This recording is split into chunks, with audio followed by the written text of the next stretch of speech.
ඒ වගේම අපි මිය පරලොව යනකොට භෞතික කිසිම දෙයක් පින්වත්නි අරගෙන යන්නේ නැහැ.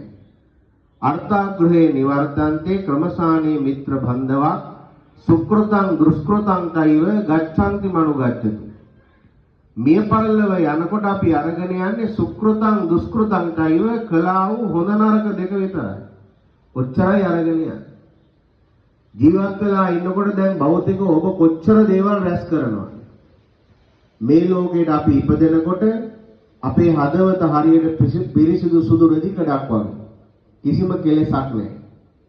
දැන් ටික ටික භෞතිකව අපි ගොඩ නැගෙනකොට අද වෙනකොට පින්වත්නි අපේ හදවත තුල මොන තරම් කෙලෙස් නම් තියෙනවද?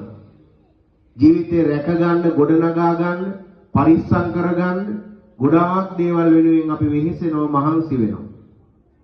ඔයත් කල්පනා කරලා බලන්න ජීවිතේ අපි මරණය කියන ධර්මතාවයට මුහුණ පානවා. මරුණාට පස්සේ අපිව අරගෙන ගිහිල්ලා මල්ශාලාවේ පෙට්ටි එක තියෙනවා. කවුරුත් ආසද මිනි පෙට්ටියට? ආසයිද? ආස නැහැ. දැන් ගෙදර ඔයත් නිදාගන්නේ ඇඳ මොන වගේ ඇඳකද නිදාගන්නේ? දැන් ඉස්සර කාලේ තිබ්බ බූරු ඇඳ. දැන් බූරු ඇඳක් දකින්නවත් තියෙනවද? දැන් ඉන්න සමහර පොඩියෝ බූරු ඇඳ කිව්වම දන්නේත් නැහැ. බූරු ඇඳ දන්නේ නැහැ. බූරු ඇඳ තිබ්බා. මෙට්ටි ඉස්සර දීප කොහොම මෙට්ට. දැනුත් කලාතුරකින් තියෙන පරණ ගෙවල් වල නැත්තම් දැන් කොහොම මෙට්ට නැහැ.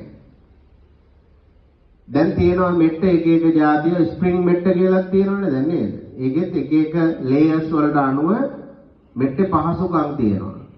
ඉඳගත්තාම උඩ යනවා දෙතුන් පාරක්. එහෙම මෙට්ටක් තියෙනවා. අපි ගෙදර නිදා ගන්නකොට අපි සැප පහසුව ගැන හිතන්නේ බලන්නේ නැද්ද? හිතනවා.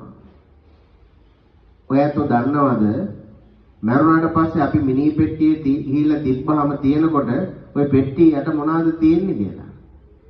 ස්ප්‍රින්ග් මෙට්ටයක් උඩ තියනවා කියලා හිතුවද? ওই පෙට්ටිය යට තියෙන පිදුරු.